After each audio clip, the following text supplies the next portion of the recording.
Saya mempersiapkan bahan Dhamma Desana sore hari ini dalam 1 hari. Jadi kemarin saya minta ke moderator dan juga panitia, tolong ya, setelah ini saya jangan diganggu. Kalau bisa sampai besok jam 1 siang. Saya mau bertapa dulu untuk membuat jawaban. Karena saya ditanya ini, mengapa doaku tidak terkabul? Betul ya? Bapak Ibu Saudara, jawabannya satu kertas ini ya.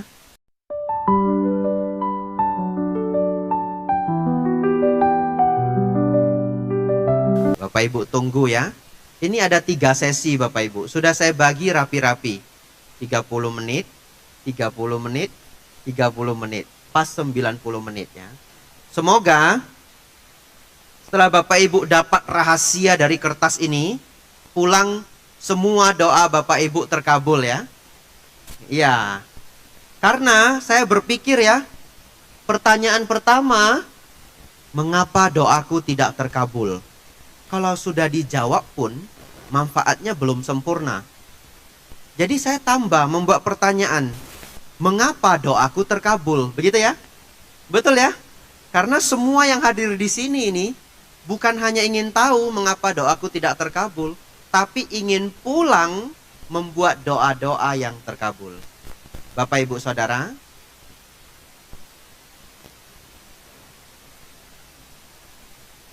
sebelum saya kemari,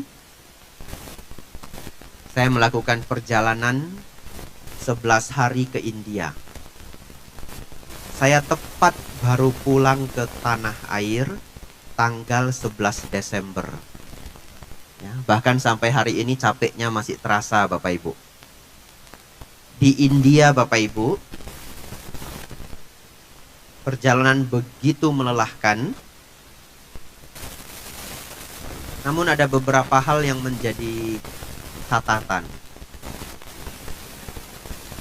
Di setiap tempat tanah suci yang kami datangi, ya, tempat lahir Sang Buddha, tempat mencapai pencerahan, tempat beliau membabarkan Dhamma pertama kali, dan juga tempat beliau maha parinibbana atau tempat beliau wafat.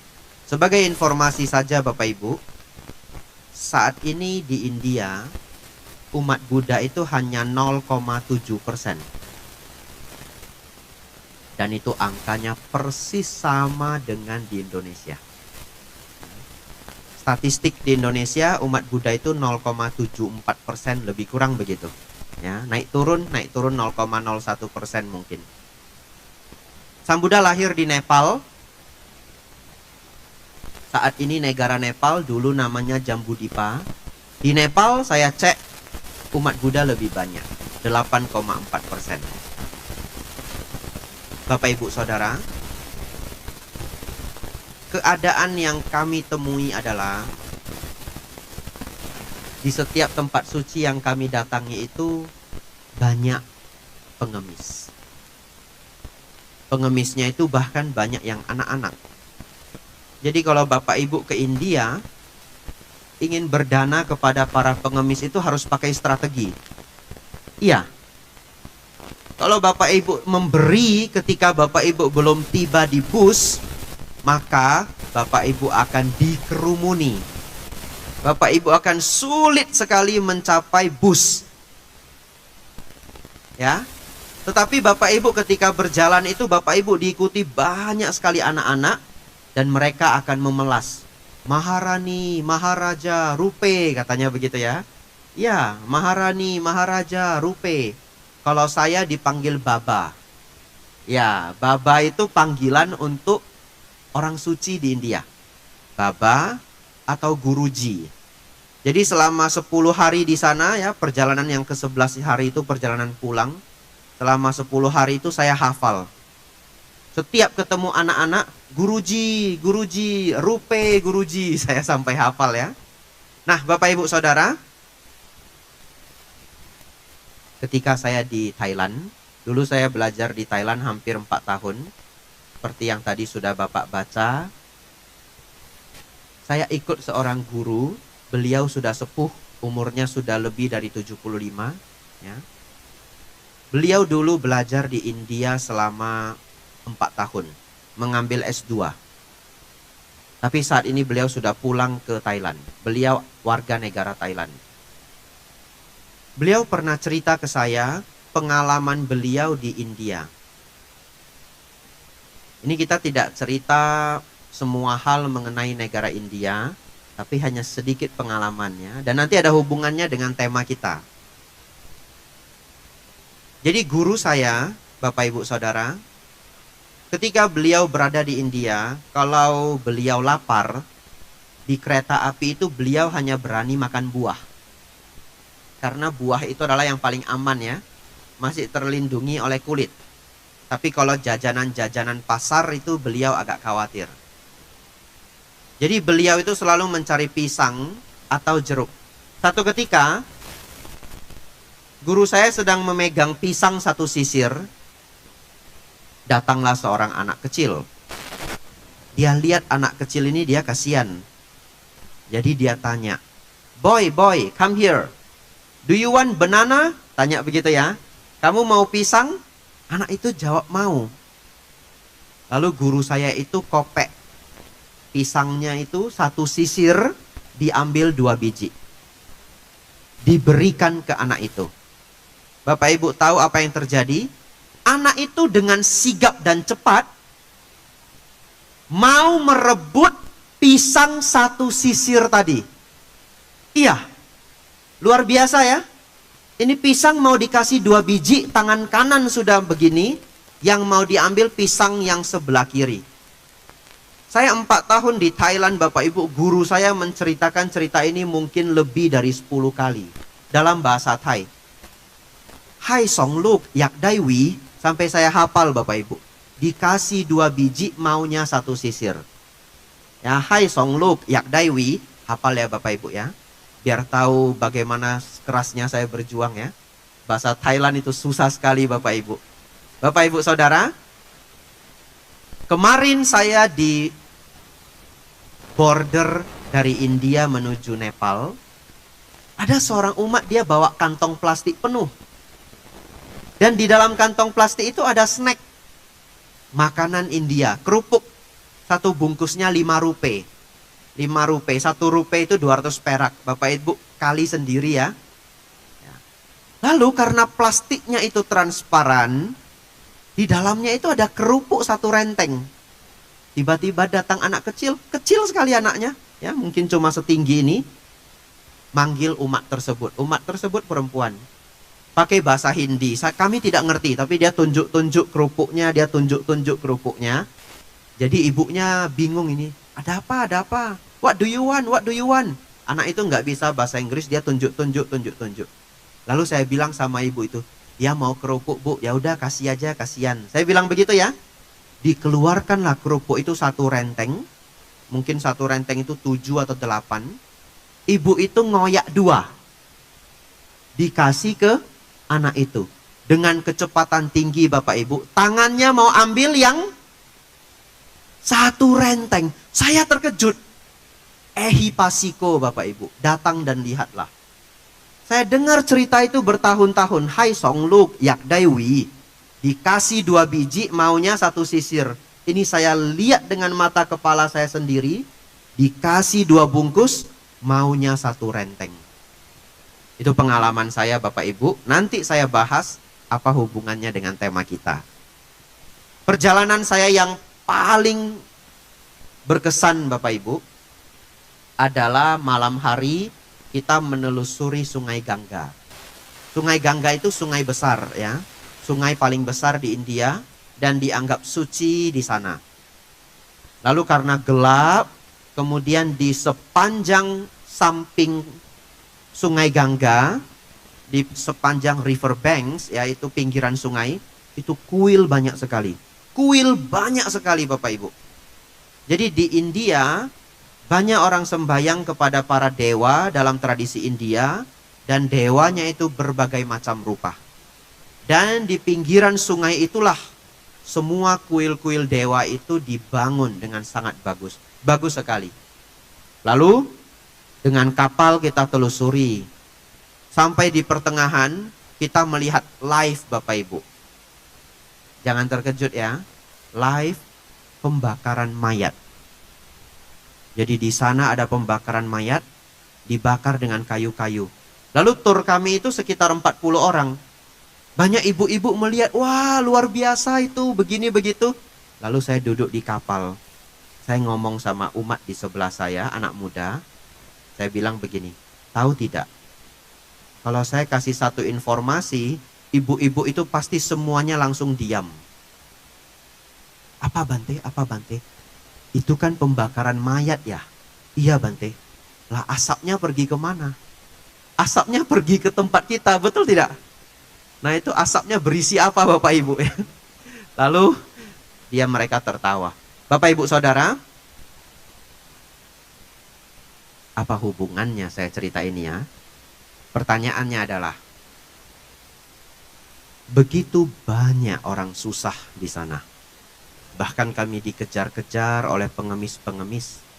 Ada yang cacat, ya, ada yang anak kecil, ada yang menggendong bayi. Dan juga begitu banyak dewa di sana. Pertanyaannya, apakah mereka berdoa Bapak Ibu? Pasti berdoa ya. Tidak ada orang yang mau hidup susah. Dalam keadaan sesulit itu, tidak mungkin dia tidak berdoa. Dia pasti berdoa. Semoga hidup saya menjadi lebih baik. Tentu para pengemis itu melihat turis datang dari Singapura, dari Medan, dari Indonesia. Mereka tidak ingin jadi pengemis. Mereka kalau bisa mereka ingin jadi pelancong. Betul ya? Mereka juga mau melihat orang turun dari bus, pakaian sebegitu indah, sebegitu rapi. Mereka juga tidak mau jadi pengemis. Mereka pasti berdoa. 1.000 pengemis yang kita temui, 10.000 pun bahkan, saya yakin semua dari mereka itu berdoa ingin menjadi orang sukses. Betul Bapak Ibu? Tapi kenapa mereka masih begitu saja? Tapi mengapa doa mereka belum terkabul? Bapak Ibu Saudara, saya lanjutkan satu bagian yang sangat penting lagi. Bapak Ibu konsentrasi. Ini penting sekali. Bapak Ibu jarang mendapatkan penjelasan ini. Ini misteri Bapak Ibu. Bapak Ibu tahu, di Indonesia itu diakui 7 agama. Ditambah kepercayaan daerah. Ya, jadi lebih dari 7 Bapak Ibu. Tapi di dunia ini, agama yang masih eksis itu menurut PBB 88 agama. Dan lebih daripada itu, Bapak Ibu cek Google, how many religions in the world? Ada berapa agama-agama di dunia? Jawabannya yang sudah pernah muncul, 4.700 agama. Bukankah kalau setiap insan manusia di bumi ini berdoa, mereka berdoa pada Tuhan masing-masing, betul? Betul ya? Dan Tuhan daripada manusia itu berbeda-beda. Di Indonesia kita sepakat ketuhanan yang Maha Esa. Tetapi ketika kita cerita sejarah dari 4.700 ajaran, pasti memiliki pemimpin ataupun Tuhannya dengan nama yang berbeda. Tadi saya cek Bapak Ibu Saudara, nama-nama Tuhan dalam ajaran lain itu ternyata banyak sekali. Ya, di Yunani itu ada Zeus, betul? Ya. Bahkan ada Tuhan yang bernama Mazda. Dan di Afrika itu banyak sekali ajaran, nama Tuhannya berbeda-beda. Nah, kalau Bapak Ibu, apalagi yang tinggal di Indonesia, kita sudah terbiasa ya melihat keanekaragaman. Unik sekali Bapak Ibu. Kalau Bapak Ibu punya teman yang agamanya berbeda, Bapak Ibu tanya, pernah tidak Anda berdoa? Oh, pernah. Atau keluarga Anda berdoa? Atau kenalan Anda berdoa? Lalu doanya terkabul pernah? Jawabannya pasti pernah. Betul ya? Bahkan Bapak Ibu Saudara tidak berhenti sampai di sana. Di luar sana, kita tidak cerita Indonesia, kita cerita satu bumi ini. Di luar sana ada orang yang sembayangnya itu masih animisme, dinamisme. Dia percaya dengan pohon keramat, dia percaya dengan batu keramat, dan yang lainnya dan yang lainnya. Dan kalau kita tanya, apakah ada yang doanya terkabul? Jawabannya pasti ada. Betul ya? Nah kalau begitu, pertanyaannya kenapa? Dengan kepercayaan yang berbeda-beda, dengan nama Tuhan yang berbeda-beda, dengan objek puja yang berbeda-beda, bahkan ada yang pohon keramat, bahkan ada yang batu keramat, bahkan ada yang batu akik keramat, terserah. Setiap orang punya benda keramatnya sendiri-sendiri. Dan ada yang mengaku doa saya terkabul. Betul ya? Nah, Bapak Ibu Saudara, mau tahu kuncinya? Dan juga ada doa yang tidak terkabul. Bapak Ibu Saudara, sesungguhnya ketika kita berdoa, yang menjadikan doa itu terkabul adalah dua hal. Yang pertama, karma baik kita berbuah. Yang kedua, kekuatan pikiran kita. Begitu ya? Sesungguhnya yang paling penting adalah nomor satu, buah karma baik. Kalau Bapak Ibu punya buah karma baik, sebenarnya mau objek pujanya itu apa, doa Anda akan terkabul. Tapi kalau Anda tidak memiliki karma baik yang cukup, Bapak Ibu berdoa sampai kemanapun, doa itu sulit terkabul. Bapak Ibu Saudara, sesungguhnya saya sudah jawab pertanyaan ini secara singkat. Kalau ditanya, Bante, kenapa ya doaku tidak terkabul? Jawabannya adalah kurang modal. Betul ya? Iya, kurang modal. Modalnya apa Bante? Modalnya karma baik. Bapak Ibu Saudara, ada orang yang terlahir karma baiknya besar. Nanti Bapak Ibu cari ya di lingkungan Bapak Ibu. Ada orang terlahir dengan karma baik yang besar. Dari kecil keinginannya banyak terwujud. Saking besarnya, dia kalau naik motor, naik sepeda, melewati jalan, dilihatnya ada pohon mangga. Lalu dia berpikir begini, wah pohonnya besar sekali ya. Itu buahnya itu, wah itu sudah matang itu.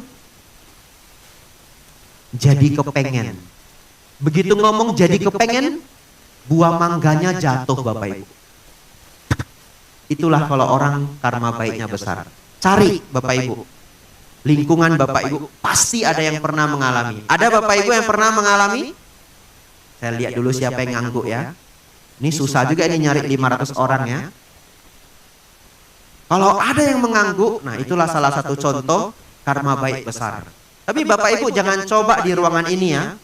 Wah itu lampu bagus ya. Wah lampu hotel ini megah. Saya jadi pengen terus jatuh ya. Wah itu miracle ya. Kalau tiba-tiba saya ngomong lampu itu jatuh, viral saya Bapak Ibu ya. Bapak Ibu Saudara,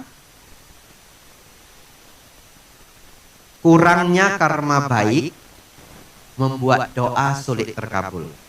Kita masuk ke bagian kedua. Saya punya porsi 90 menit Bapak Ibu. Tapi saya lihat nggak ada jam ya. Nah, berarti tidak apa-apa ya. Sampai berapa menit tidak apa-apa. Tidak ada jam saya ya. Tidak apa-apa. Nanti pakai perkiraan saja. Bapak Ibu Saudara, kita lanjutkan. Ini sudah saya buat pertanyaan. Mengapa doaku terkabul ya? Nah ini penting ini Bapak Ibu ya. Karena ini sudah tanggal 17 Desember. Sebentar lagi 2024. Bapak Ibu pasti punya cita-cita baru ya. Nah ini kita bahas mengapa doaku terkabul. Bapak Ibu Saudara, saya tinggal di Wihara Mendut Magelang. Dari Dhamma Desana saya yang sudah hampir 30 menit ini, Saya tahu Bapak Ibu banyak yang belum kenal saya. Ya. Jadi di kepala saya ini ada radar Bapak Ibu. Saya sambil dhamma desana, saya sambil liatin Bapak Ibu, saya tahu lebih kurang Bapak Ibu menyimak berapa persen. Ya. Jadi saya perkirakan ini banyak yang belum kenal saya ya, tak kenal maka tak akrab. Nama saya Biku Abijato Bapak Ibu. Saya tinggal di Wihara Mendut Magelang, dekat Candi Borobudur. Jadi kalau Bapak Ibu nanti jalan-jalan ke Candi Borobudur, jangan lupa singgah ke Wihara Mendut.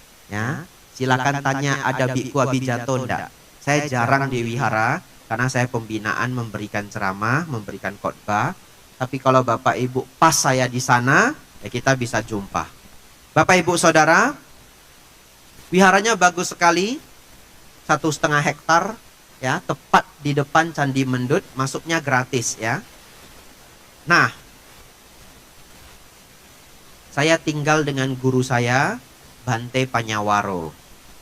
Beliau adalah pimpinan dari Sangga Theravada Indonesia. Yang penasaran nanti Bapak Ibu pulang cek Google ya, Bante Panyawaro.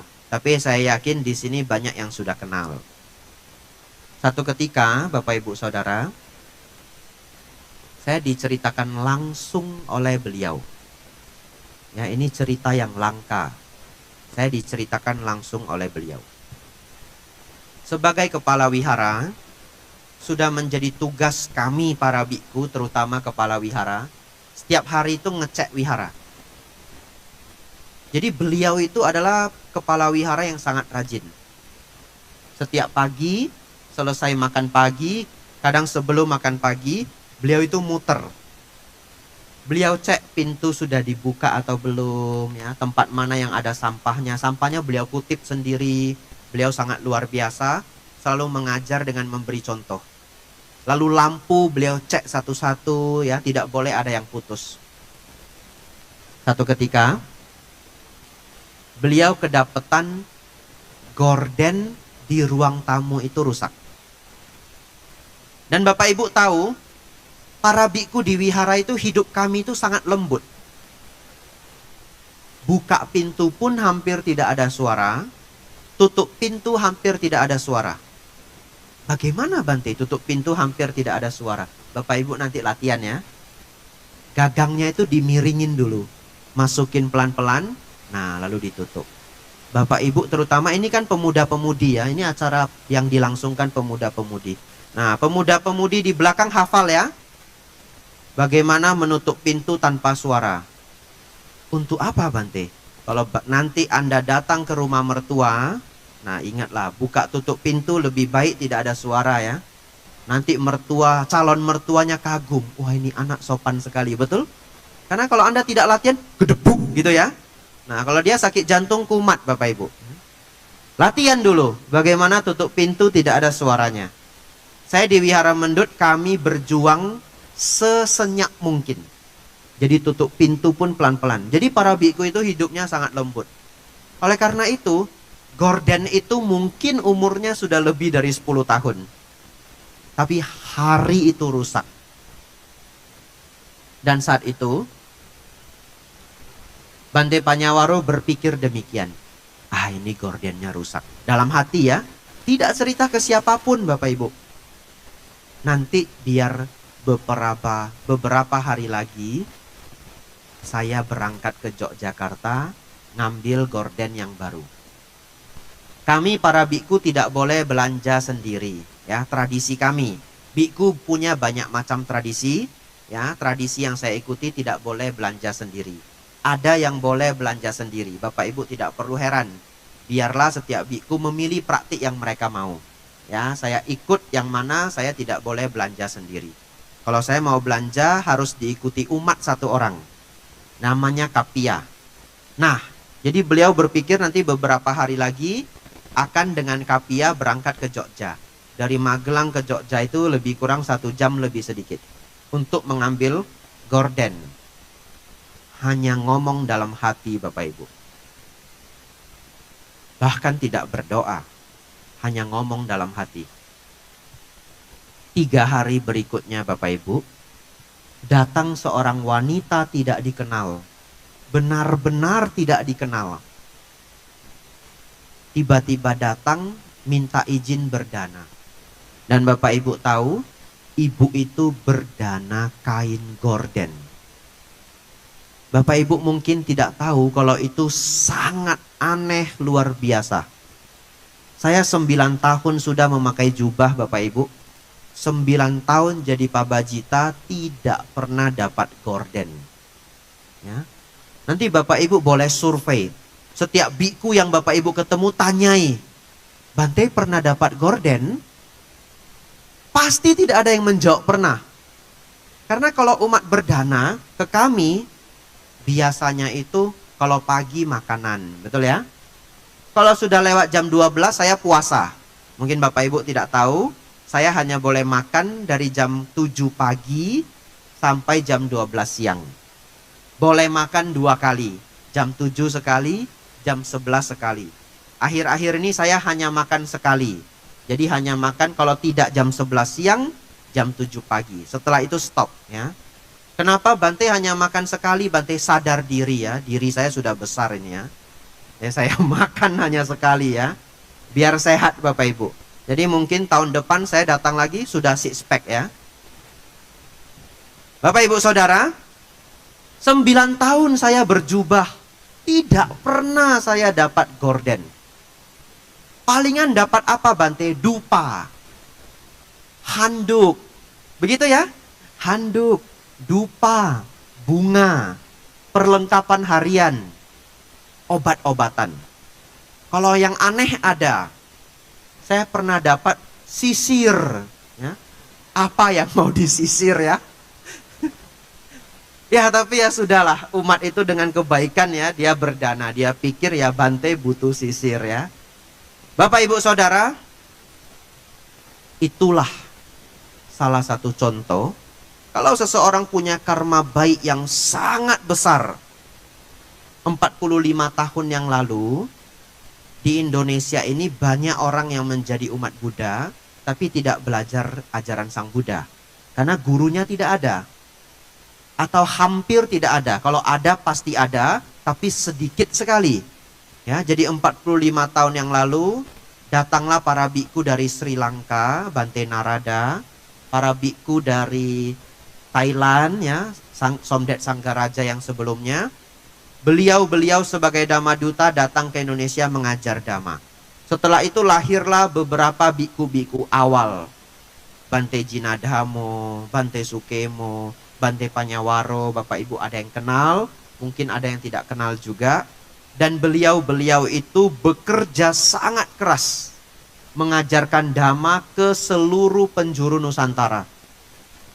Dan 45 tahun yang lalu itu mengajar Dhamma sangat sulit Bapak Ibu. Karena pesawat masih sangat mahal, kemana-mana naik bus.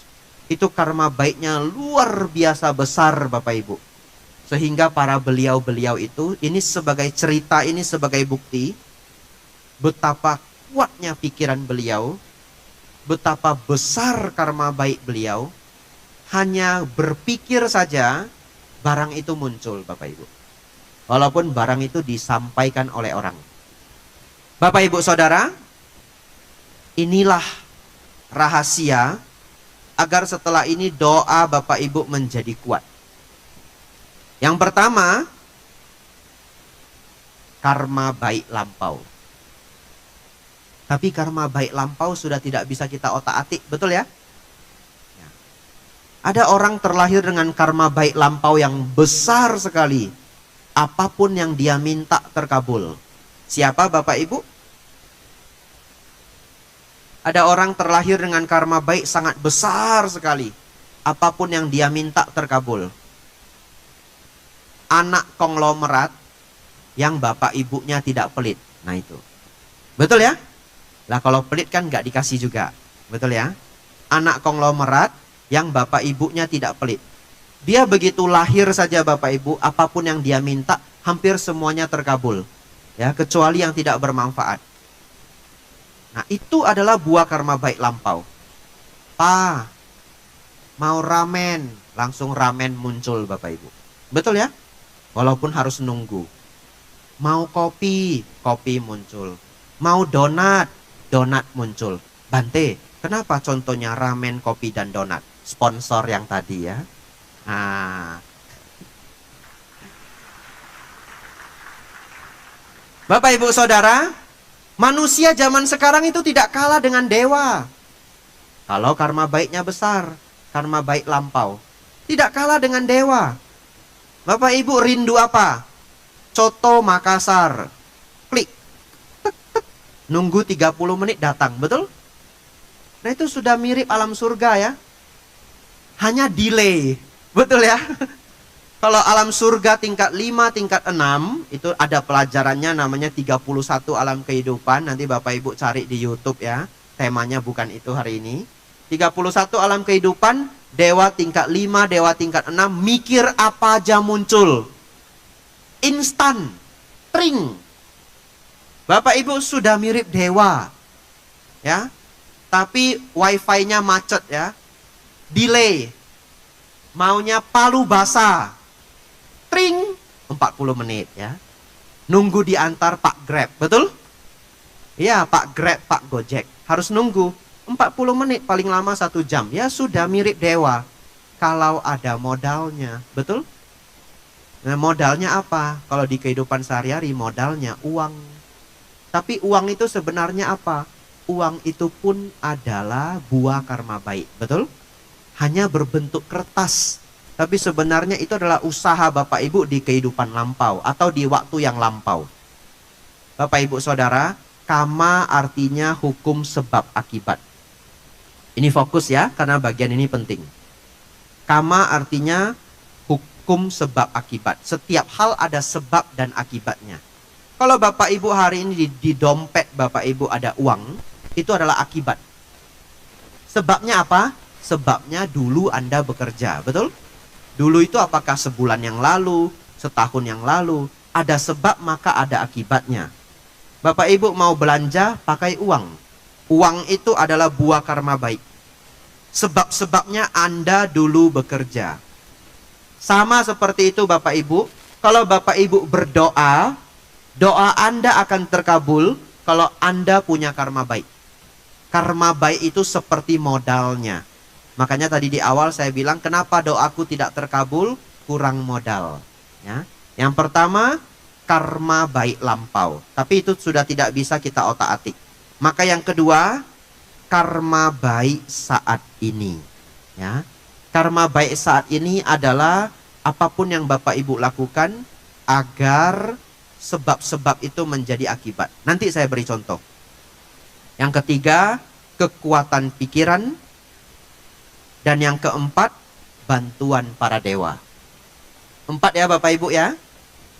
Bagaimana Bante agar doa saya bisa terkabul? Yang pertama, karma baik lampau. Yang kedua, karma baik saat ini. Yang ketiga, kekuatan pikiran Anda. Dan yang keempat, bantuan dari para dewa. Yang bisa kita otak-atik cuma 3 Bapak Ibu. Karma baik saat ini, kemudian kekuatan pikiran, dan bantuan para dewa. Kita lanjut. Sudah setengah ya.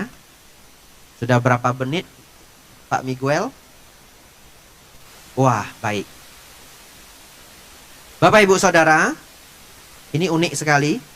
Saya mengatakan bantuan para dewa, betul? Kemarin saya jalan-jalan ke Kelenteng Sienma. Bapak Ibu Saudara, saya dari kecil itu senang ke kelenteng. Sangat senang. Karena kecil saya dibawa mama ke kelenteng. Jadi kalau ke kelenteng itu nostalgia. Saya senang sekali. Nah, saya naik diajak ke lantai 5. Dari lantai 5 turun, saya lihat pelan-pelan ya sampai lantai 1. Kalau tidak salah di lantai 3 itu ada Tai Sui paling lengkap ya. Kata Bapak pengurus, paling lengkap salah satu di Indonesia. 60 sio ya. Ya, silahkan beri aplaus ya.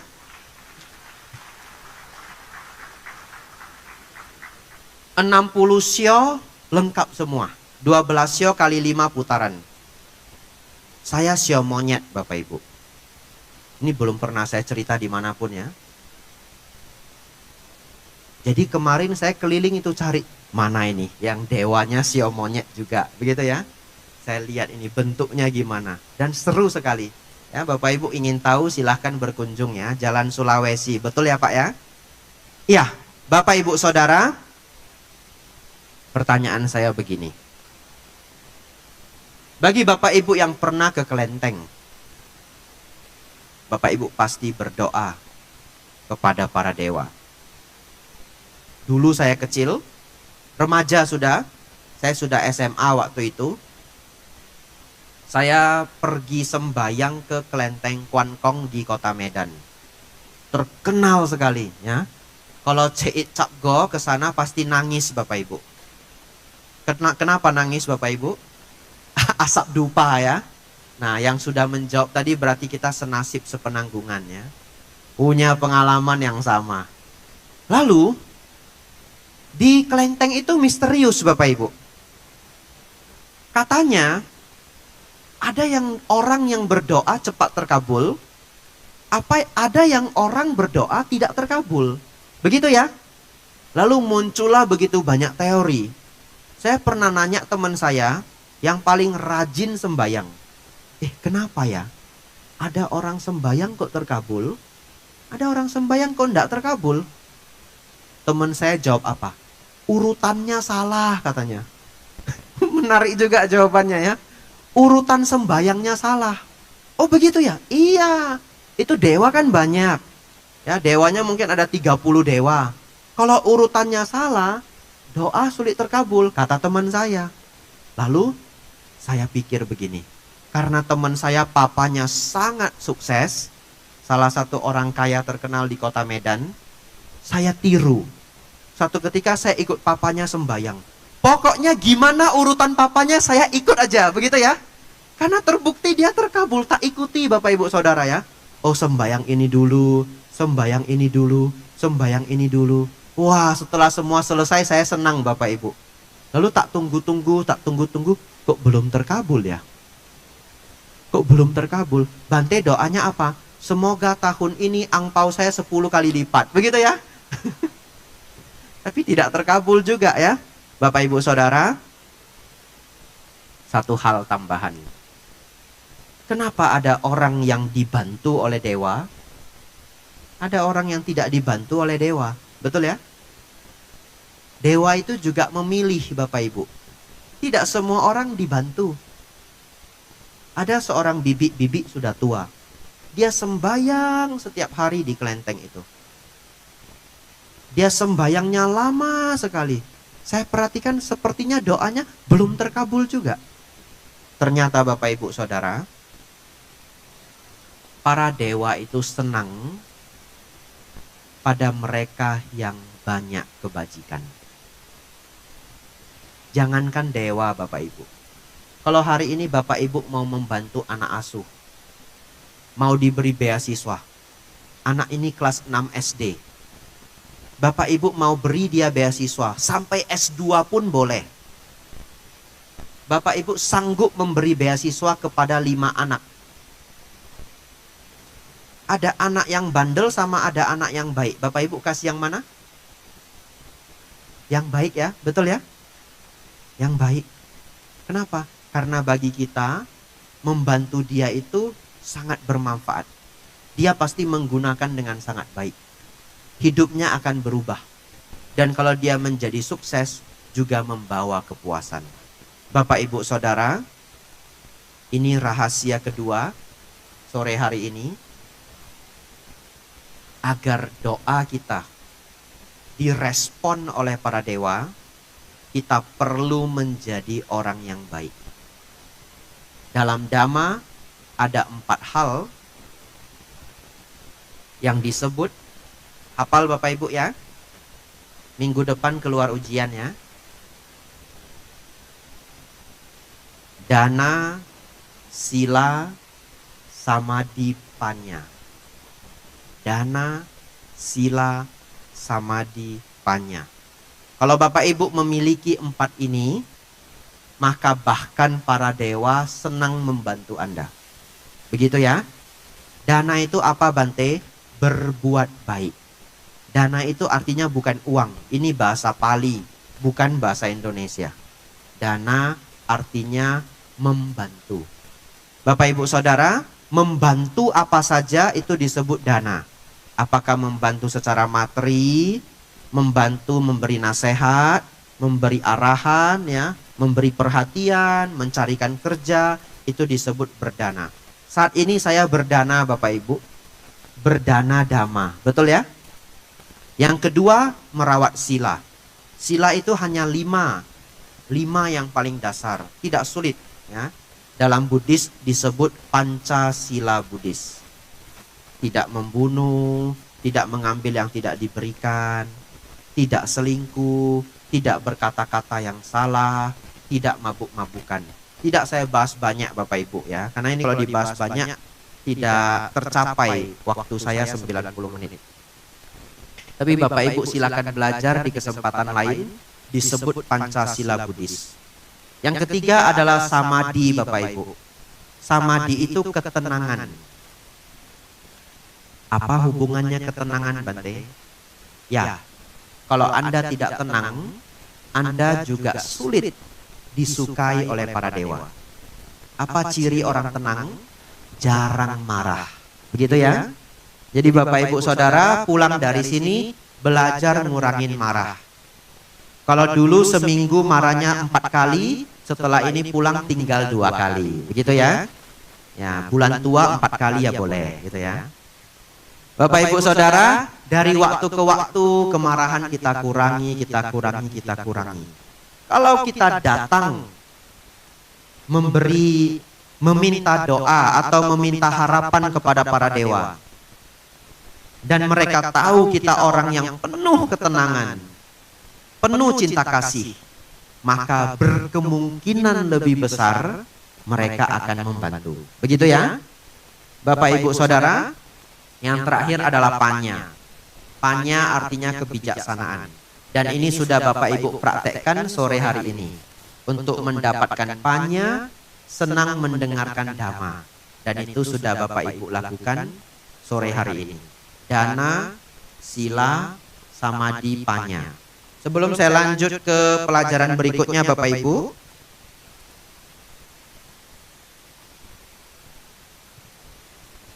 saya ingin pertegas bagian sila. Sila itu adalah moralitas Bapak Ibu. Bapak Ibu Saudara, tidak jarang seseorang itu senang dengan namanya jimat. Begitu ya? Ya, banyak budaya yang senang dengan jimat. Banyak pribadi yang senang dengan jimat. Silahkan saja, itu adalah pilihan setiap orang, ya. Tapi dalam Buddhis secara dharma yang melindungi kita kembali adalah karma kita sendiri, ya. Jimat itu hanya membuat Anda percaya diri. Jimat itu hanya memberi sugesti. Kalau karma buruk Anda berbuah, jimat itu tidak bisa melindungi Anda. Kalau karma buruk sudah mau berbuah, jimat pun tidak bisa melindungi Anda. Kalau karma baik sudah akan berbuah, ada jimat, tidak ada jimat, Anda tetap akan mendapatkan keberuntungan. Ya. Tetapi Bapak Ibu Saudara, di antara semua jimat, ada satu jimat pelindung yang paling sakti, yaitu 5 sila. Ya, 5 sila cukup Bapak Ibu. Sila sebagai pelindung. Kami sebagai biku, kami mempraktekkan 227 sila. Kalau saya jelaskan semua, kita pulangnya jam 9 malam Bapak Ibu. Ya, saya tidak boleh menyentuh wanita, makan hanya sampai tengah hari, tidak boleh dagang, ya. Bapak Ibu jangan nanti ke wihara, Bante rupangnya cantik mau jual berapa, jangan ya. Saya tidak boleh dagang, ya. Bante itu karpet bagus, Bante titiplah Bante, saya juga mau. Tidak boleh, saya tidak boleh dagang. Saya punya 227 peraturan. Itu disebut sila. Sila sebagai pelindung saya Bapak Ibu. Saya mengajar sampai semua tempat di Indonesia, masuk sampai ke desa-desa, di mana saja ya, di Kalimantan, di Pulau Sumatera, di Bali, saya tidak pernah membawa jimat apapun. Tidak pernah. Bante, tempat itu angker Bante. Ya, enggak apa-apa. Angker loh Bante. Ya, enggak apa-apa. Saya hanya begitu. Ya akhirnya pulang juga. Saya selalu kembali dengan baik. Para biku kadang naik ke gunung. Gunungnya angker. Sampai diingetin orang. Bante, itu gunung angker Bante. Iya, enggak apa-apa. Kami naik, ya turun juga. Jimatnya apa Bante? Enggak ada. Hanya merawat sila dengan baik. Bapak Ibu Saudara, 7 tahun saya pergi ke sana kemari, memberi banyak khotbah. Tidak jarang saya juga datang ke tempat yang sangat sepi. Sangat sepi. Kadang-kadang diganggu juga, ya. Tapi tidak pernah ada yang fatal. Ketika saya SMA, teman baik saya itu jalan-jalan ke Thailand. Saya tidak tahu ada yang pernah mengalami atau tidak. Teman saya cerita, dia mendapatkan pengalaman yang sangat mengerikan. Ketika di hotel, sendirian, tiba-tiba kartu hotel itu loncat. Tapi loncat itu nggak keluar dari tempatnya. Loncat itu hanya listriknya padam. Dan dia berbunyi. Lalu dia masukin lagi. Keluarin, masukin lagi, listriknya nyala lagi. Balik ke ranjang, mau nonton TV, tidak lama kemudian berulang-ulang Bapak Ibu. Sampai teman saya mulai takut, dia cabut kartunya, dia pasang lagi, dia sumpel pakai kertas supaya nggak loncat lagi, betul? Ada yang pernah mengalami? Nah, nggak ada ya, nggak ada yang ngangguk ya. Berarti hampir tidak ada yang mengalami ya. Dia sumpel pakai kertas Bapak Ibu. Lalu dia balik lagi. Cetek lagi Bapak Ibu. Cetek begitu. Wah, dia sudah mulai takut ya. Akhirnya yang diceritakan ke saya, ketika dia di kamar mandi, dia bahkan melihat sosok hitam. Dan sejak itu dia hampir tidak pernah berani sendirian di hotel kalau jalan-jalan. Jadi kalau di hotel, partnernya, apakah kokonya, apakah papanya, ataupun siapa dengan siapa dia jalan-jalan, mau berangkat keluar cari makanan dan sebagainya, dia mending ikut Bapak Ibu. Kemarin saya 11 hari di Thailand, di India Bapak Ibu. Sekitar di hari keempat itu saya sakit. Saya flu batuk selama 3 hari. Sehingga kalau saya tidak keliru di hari kelima, saya tidak ikut perjalanan. Saya hanya tinggal di hotel sendirian Bapak Ibu ya. Memang hidup saya nasibnya begitu Bapak Ibu. Saya selalu sendiri ya. Tidak perlu diherankan lagi ya.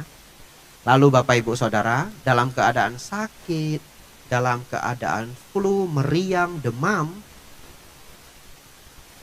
padahal kami sudah tinggal di hotel itu sejak kemarin malam, bahkan sudah sejak kemarin sore. Tapi saya selalu berdua. Saat itu saya sendiri Bapak Ibu. Ini baru terjadi berarti sekitar semingguan yang lalu ya. Dalam keadaan sakit saya sendiri, saya tidak nonton TV juga, saya diem aja. Tiba-tiba, cetek. Iya, loncat kartunya. Cetek. Lalu saya pergi ke kartu itu, saya cabut, masukin lagi. Saya balik ke ranjang. Tidak 30 detik Bapak Ibu. Cetek. Saya langsung ingat pengalaman teman saya.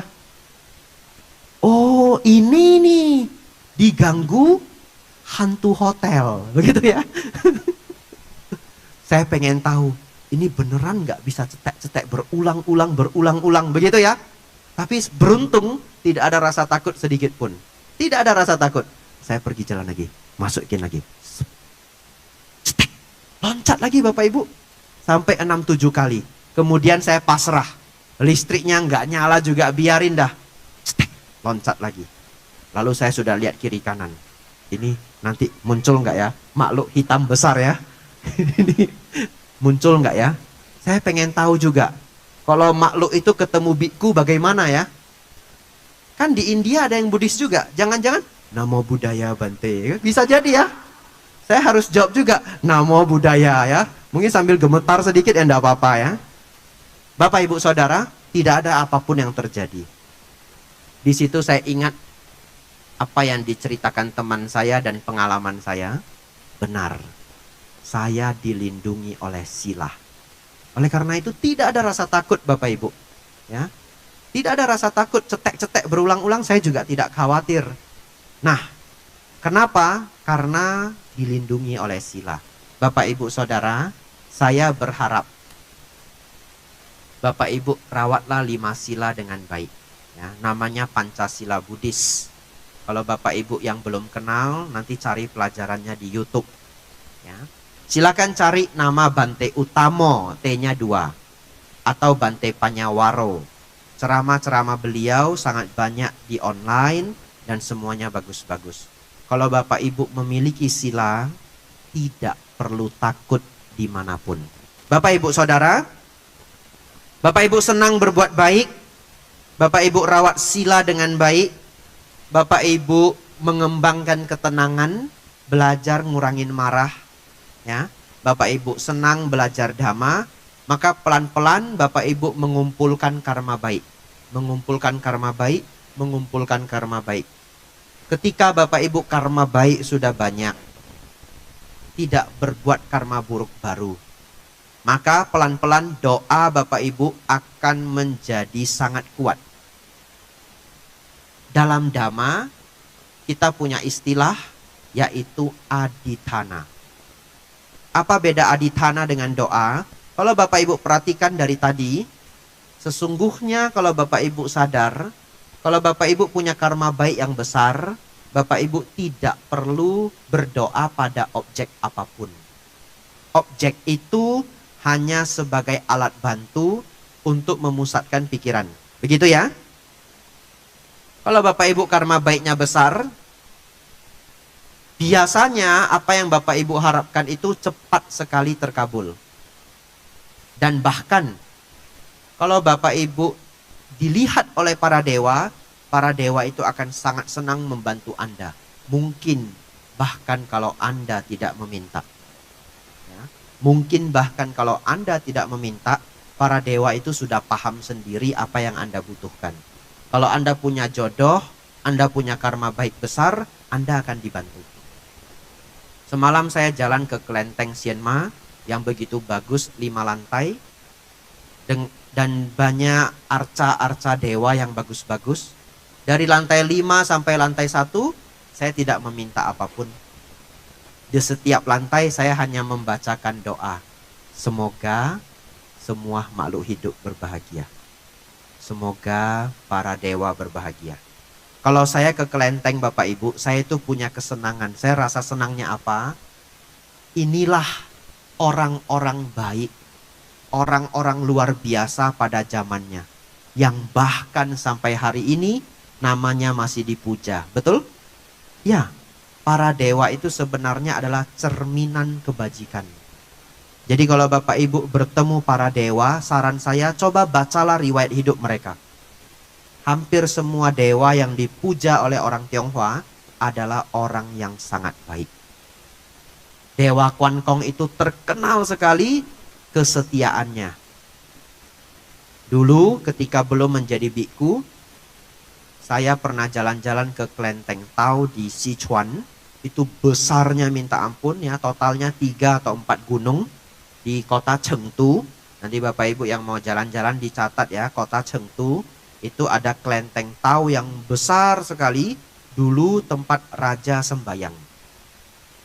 Sebelum kita masuk ke gate itu bayar ya, tapi di samping gate itu ada kuil yang bagus sekali. Lalu saya masuk ke sana, ternyata itu adalah dewa obat. Ya, dan Bapak Ibu tahu dewa obat itu dalam tradisi Tionghoa itu banyak sekali. Dewa obat itu bukan hanya satu orang. Bapak Ibu ke Tiongkok, hampir setiap provinsi ada dewa obatnya masing-masing. Lalu saya baca riwayat hidup dewa ini. Ternyata dia dulu adalah tabib. Setiap orang yang datang, dia sembuhkan. Kalau orang tidak punya uang, tidak usah bayar. Kalau mereka punya uang, mereka bayar. Sehingga dia dikenal sebagai tabib yang menjaga semua orang di desa tersebut. Setelah meninggal, dia terlahir kembali sebagai dewa. Pertanyaan saya, apakah pantas Bapak Ibu dia sebagai dewa? Sangat pantas, betul ya? Karena dia memberi kesembuhan kepada banyak orang. Kalau Bapak Ibu datang dan melihat arca para dewa, ini nasihat saya, ini saran saya, lihatlah para dewa itu sebagai cerminan kebajikan. Jangan hanya datang ke para dewa, hanya meminta saja. Karena kalau hanya meminta saja tidak maksimal. Tapi lihatlah kebajikan-kebajikan yang mereka lakukan. Seperti ini Bapak Ibu. Ini sudah hampir bagian terakhir ya. Setelah itu kita masuk tanya jawab. Kalau Bapak Ibu kenal seorang dokter yang sangat hebat. Dokter yang sangat terkenal. Bahkan dokter penyembuh, tim penyembuh presiden. Tim dokter kepresidenan. Katakanlah demikian. Orang yang sangat pintar. Apakah dekat dengan dokter tersebut bisa membuat Bapak Ibu lebih sehat? Belum tentu. Betul ya? Yang bisa membuat Bapak Ibu lebih sehat adalah kalau Bapak Ibu ambil nasihatnya. Ya.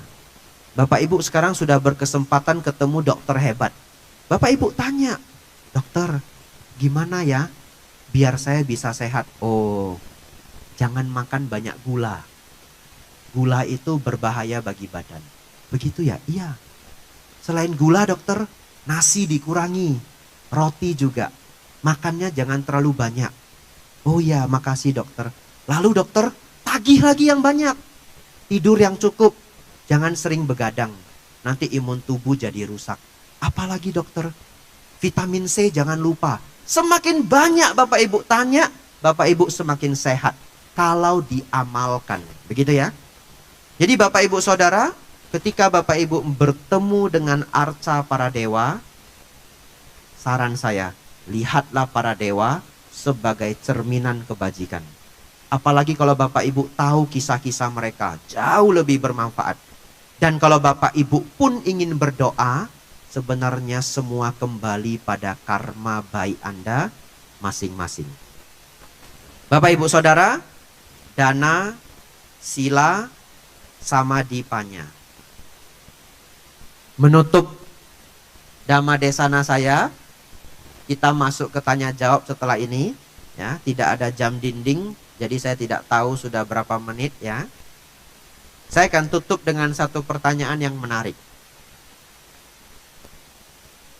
Apakah doa seorang biku lebih manjur? Begitu ya?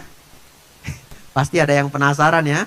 Apakah doa seorang biku lebih manjur? Nah, jawaban saya mungkin saja ya. Karena para biku yang baik itu menjalankan dana sila samadipanya. Satu ketika Bapak Ibu, saya tinggal di Tangerang. Saya sudah pernah cerita ini di tempat yang lain ya. Tapi cerita ini menarik sekali. Ini menutup Dhamma Desana ini. Setelah ini kita tanya jawab. Saat itu saya tinggal di Tangerang Bapak Ibu, Wihara Dharmaratna. Yang ingin cek di Google silahkan ya. Itu wihara, sampingnya kuburan Bapak Ibu ya. Jadi setiap hari saya buka jendela merenungkan kematian Bapak Ibu ya. Hidup ini tidak kekal ya. Cocok sekali sebagai kamar para biku ya.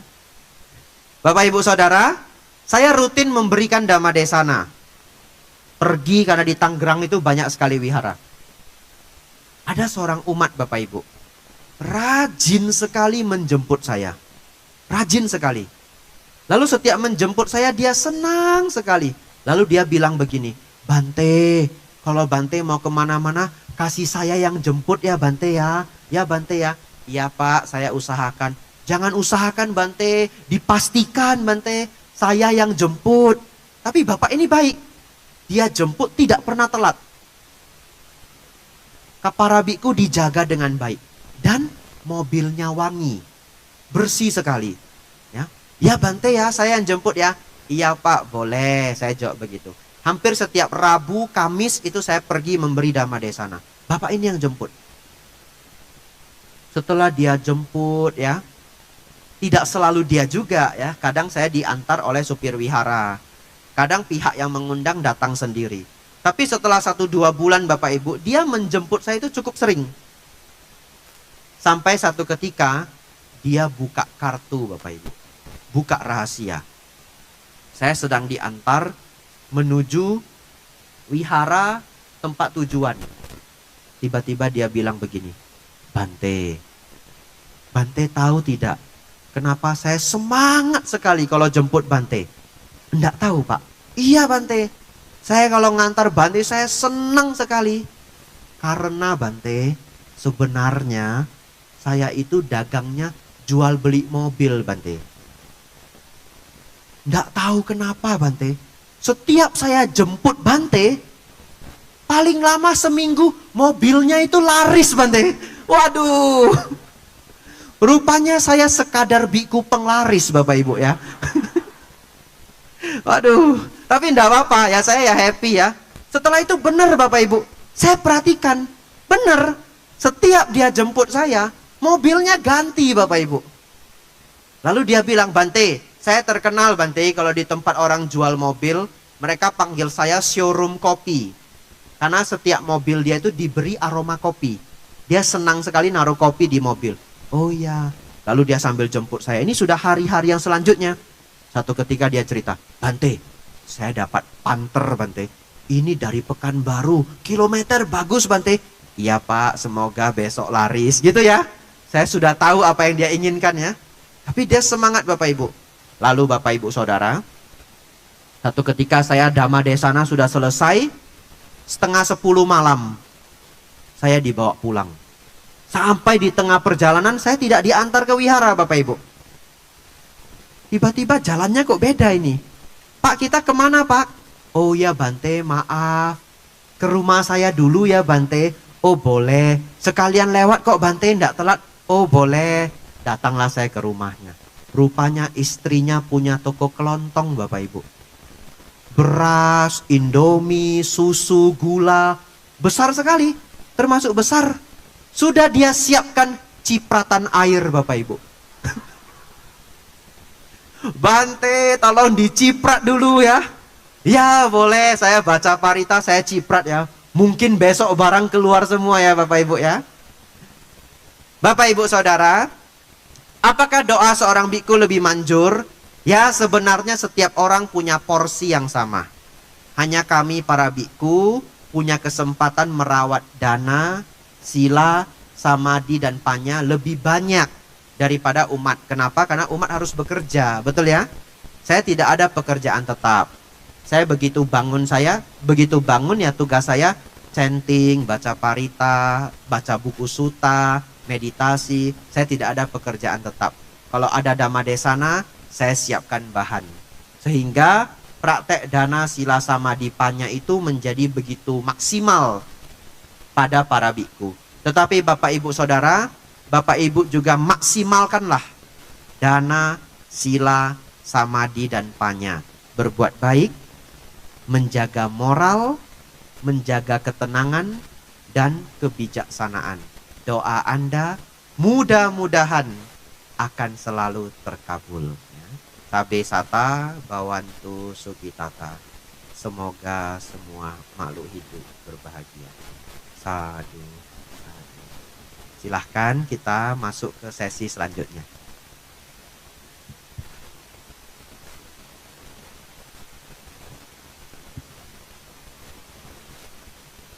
Ya, terima kasih Bante. Saya sampai mencatat beberapa poin penting yang bisa menjadi resep bagi kita semua bagaimana agar doa kita terkabul. Tapi sebelum masuk kepada sesi tanya jawab oleh para tamu undangan Bante, mungkin yang tadi saya nangkap, Bante katakan bahwa seseorang yang punya kebajikan, timbunan kebajikan yang luar biasa, maka tanpa berdoa pun harapannya atau doanya itu akan dapat terkabul. Jadi apakah bisa dikatakan bahwa sebenarnya doa itu adalah suatu kondisi di mana seseorang memurnikan pikiran, Bante? Bisa diterjemahkan dalam Buddhis, doa itu adalah membuat tekad. membuat tekad. Ya, Berarti dia beraditana Bante ya. beraditana, membuat tekad. Membuat tekad. Bukan meminta. Apakah kepada Buddha, apakah kepada dewa, tidak meminta, tetapi membuat tekad. Membuat tekad. Ya. Nah, bagaimana dengan misalnya kalau kita mengadakan puja bakti? Apakah puja bakti itu juga kan sebenarnya tidak ada memang doa-doa atau harapan tertentu? Berarti dia juga menjadi kondisi untuk membuat tekad Bante. Pembacaan parita itu sendiri Bante. Puja bakti itu bagian dari membuat karma baik. Yang mana kalau kita punya karma baik, maka tekad-tekad kita itu bisa terkabul. Ya, ketika kita melakukan puja bakti, kita praktik semuanya sebenarnya. Dana sila samadipanya. Bapak Ibu ke wihara, Bapak Ibu juga berdana, betul ya? Bapak Ibu ke wihara, Bapak Ibu mengambil 5 sila. Seseorang ke wihara, mereka mengulang ajaran Sang Buddha. Ini saya bawa parita suci. Mereka mengulang ajaran Sang Buddha. Dan ajaran Sang Buddha ini isinya apa? Isinya adalah anjuran untuk ketenangan, yaitu samadhi, dan juga kebijaksanaan. Jadi dengan seseorang mempraktikkan puja bakti, sesungguhnya mereka sedang mempraktikkan dana sila samadipanya. Sehingga setelah karma baik itu dilakukan, diharapkan ketika beraditana, aditana itu mudah sekali terwujud. Artinya di dalam Buddhis doa itu bukanlah merupakan suatu harapan yang meminta sesuatu, tapi lebih dalam kondisi membuat tekad Bante. Sebuah tekad yang harus dilakukan dengan penuh konsentrasi, baik melalui pikiran, baik melalui ucapan maupun perbuatan Bante. Ya, benar sekali. Jadi kalau tanpa tekad, tanpa kita melakukan tekad, maka kalaupun kita definisikan sebagai doa atau kita berdoa meminta sesuatu, itu pasti tidak akan terwujud Bante ya. Betul. Ya. Nah, ini menarik Bante. Karena memang terus terang banyak orang yang menganggap bahwa hanya dengan berdoa, harapan-harapan itu bisa terwujud Bante. Apalagi biasanya seperti tadi disampaikan, ketika kita menjelang awal tahun, biasanya banyak resolusi, banyak harapan-harapan, keinginan-keinginan positif yang diharapkan, tapi biasanya itu hanya sekedar harapan tanpa ada tindakan nyata seperti itu. Nah, kemudian tadi Bante mengatakan, saya cukup menarik Bante mengatakan di sini pada bagian awal bahwa sesungguhnya saat kita berdoa, kita membuat 2 hal yang paling penting, dipengaruhi oleh 2 hal yang penting, yaitu karma baik yang berbuah dan pikiran yang positif. Artinya dari kesemua itu tetap mengedepankan pikiran menjadi bagian penting di dalam terkabulnya doa itu Bante. Ya, betul. Karena pikiran adalah pencipta, pikiran adalah pelopor. Sekarang kita punya karma baik besar ya. Kita arahkan pikiran kita kemana, itu seperti kita mengkondisikan karma baik itu berbuah pada target yang kita harapkan. Ya, jadi ketika pikiran itu terkonsentrasi dengan baik, maka aditana itu menjadi semakin kuat. Bila ada karma baik yang bisa berkondisi untuk berbuah, maka kita katakan doa kita terwujud. Atau kita katakan aditana kita terwujud. Sebelum kita lanjutkan, ada satu bagian yang penting sekali, ya. Bapak Ibu sambil fokus. Tadi saya juga mengatakan bahwa kita perlu karma baik saat ini. Ya, bukan hanya karma baik lampau, tapi karma baik saat ini. Karma itu artinya apa, Bante? Sebenarnya kata kar dalam bahasa Sanskerta itu artinya kerja. Ya. Kata kar itu artinya to do, doing something. Jadi karma itu adalah apa yang Anda kerjakan, atau yang kita sebut sebagai sebab. Masuk akal tidak? Apa yang Anda kerjakan, Anda mendapatkan buahnya. Saya beri contoh. Kalau ada seorang anak SMP, minggu depan dia mau ujian. Lalu, dia tidak belajar sama sekali. Sama sekali tidak belajar. Dia hanya berdoa ke 10 tempat doa, katakanlah wihara dan kelenteng. Dia pergi ke 10 wihara dan kelenteng paling terkenal di Makassar. Dia datang ke Wihara Sasana Dipa juga. Dia datang ke kelenteng Sienma juga. Dia datang ke semua tempat-tempat terkenal. Dia berdoa, ikut semua tata cara yang sudah benar, tapi tidak belajar sedikit pun. Ketika dia ujian, penjagaannya ketat sekali. Mungkinkah dia dapat nilai 100? Tidak akan mungkin. Bahkan dunia terbalik pun, dia tidak akan mungkin dapat 100. Dia bisa dapat 50 saja sudah senyum Bapak Ibu. Ya itu sudah tembak-tembak beruntung. Hitung kancing Bapak Ibu ya. A, B, C, D, A, B, C, D, A, B, C, D. Nah, oleh karena itu, yang saya maksud sebagai karma baik saat ini adalah kerjaan baik saat ini. Apa yang Anda kerjakan saat ini? Kalau Anda ingin sukses, Anda kerjakan sebab-sebab kesuksesan saat ini. Kalau Anda ingin tahu apa masa lalu Anda, lihatlah saat sekarang. Tapi kalau Anda ingin tahu masa depan Anda, lihatlah apa yang sedang Anda kerjakan saat ini. Itu yang saya maksud karma baik saat ini. Ya, jadi ketika kita berbicara tentang doa Bante itu merupakan satu hal yang sangat menarik karena memang dia dipengaruhi oleh dua faktor, yaitu buah karma yang sangat besar dan pikiran yang positif Bante. Nah, saya sempat teringat apa yang pernah disampaikan oleh Bante Sri Panyawaro bahwa sebenarnya sama seperti yang Bante sampaikan bahwa tanpa berdoa pun sebenarnya kalau seseorang memiliki karma baik yang luar biasa, tanpa meminta pun dia hanya misalnya beraditana saja atau dia mengucapkan dalam bentuk pikiran saja, itu dengan sendiri akan muncul.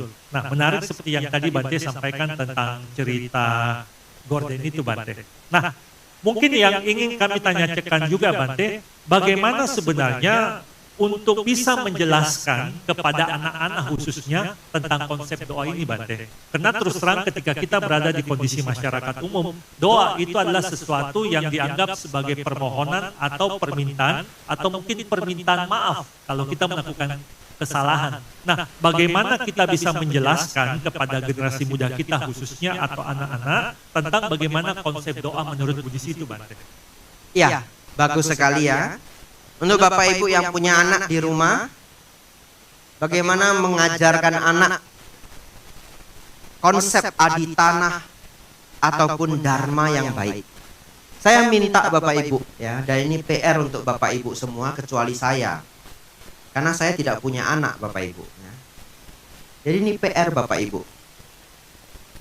Biasakanlah, ajarkan anak Bapak Ibu konsep hukum karma.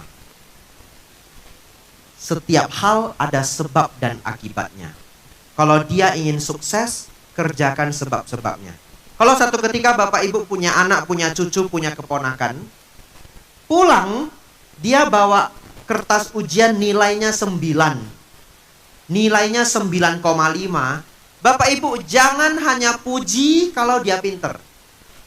Wah, adik pinter sekali ya, luar biasa pinter, nanti paman kasih hadiah, nanti papa kasih hadiah. Jangan berhenti di sana. Apa yang Anda puji, tanya dia, ini belajarnya berapa hari? 3 hari loh Pak, hebat ya anak papa.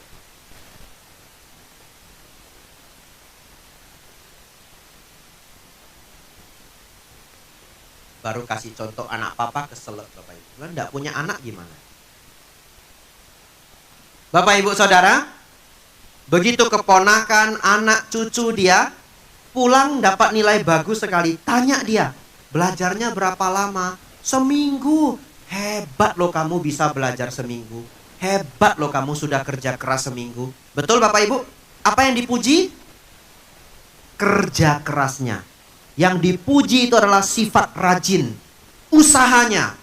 Kalau Bapak Ibu tanamkan cara berpikir itu, niscaya dia akan jadi anak yang sukses.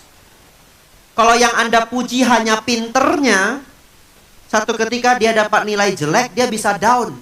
Ternyata saya nggak pinter ya, betul?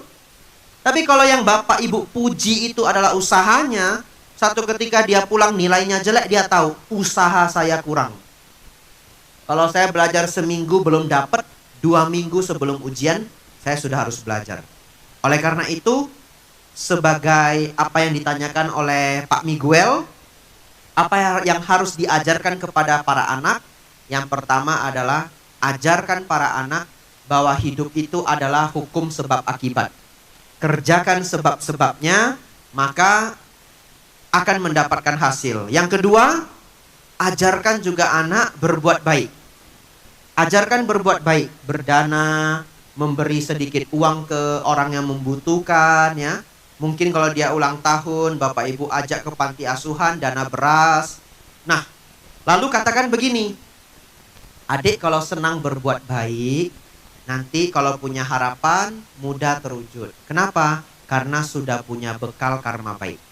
Jadi tanamkan ke mereka bahwa karma baik itu perlu, usaha yang baik itu perlu, berbuat baik itu perlu, usaha yang baik itu perlu. Saya pikir itu 2 poin paling berharga kalau kita cerita mengajarkan kepada anak. Ya. Ya, baik. Terima kasih Bante. Mungkin untuk awal kami buka sesi kesempatan kepada para undangan yang ingin bertanya. Untuk tahap awal kami berikan kesempatan kepada 3 orang penanya. Yang ingin bertanya silakan, mungkin teman-teman runner mic untuk bisa bersiap-siap. Nah, sambil menunggu mungkin pertanyaan Bante. Bante, ini satu hal juga yang sangat menarik bagi kami yang di Kota Makassar, yaitu bahwa kondisi-kondisi yang terjadi belakangan ini banyak faktor yang menyebabkan. Nah, sehingga kadang kondisi-kondisi tertentu ini membuat kita sebagai umat menganggap bahwa doa itu menjadi sesuatu yang penting di dalam kehidupan kita. Nah, bagaimana sebenarnya secara sederhana kami umat yang ada di Kota Makassar ini dalam menyikapi doa itu sebagai perwujudan daripada tekad itu, Bante? Karena memang terus terang apa yang terjadi adalah bahwa mungkin secara umum orang menganggap doa itu adalah permohonan dan harapan. Sehingga ketika kita mengubah konsep kita bahwa doa itu adalah sebagai suatu tekad, ini juga bukan merupakan satu hal yang mudah, Bante. Nah, bagaimana untuk bisa merubah pola pikir itu, Bante? Iya. Jawabnya adalah Bapak Ibu harus coba sendiri. Ya. Jadi begini. Nanti Bapak Ibu pulang dari talk show ini, saya memberi challenge ke Bapak Ibu, ya. Entah kapan nanti Bapak Ibu punya harapan, punya keinginan, cobalah membuat tekad. Tidak pada siapapun, tidak pada dewa apapun. Katakan seperti ini saja. Semoga, ya. Misalkan Bapak Ibu punya teman lama, sudah 10 tahun enggak ketemu. Silakan Bapak Ibu membuat tekad. Semoga, ya, dalam waktu dekat ini saya bisa ketemu si A, saya bisa ketemu si B. Tidak ke siapa-siapa. Kalau Bapak Ibu punya karma baik besar, ketemu Bapak Ibu. Nanti Bapak Ibu bisa tiba-tiba jumpa dia. Bapak Ibu Saudara, sebelum saya menjadi biku, saya punya seorang kenalan dan dia mengaku dia ateis. Dia mengaku dia ateis. Jadi dia tidak beragama. Lalu dia cerita ke saya. Saya kalau punya harapan, saya berdoa. Lalu suatu ketika saya tersadar, ini berdoanya sama siapa?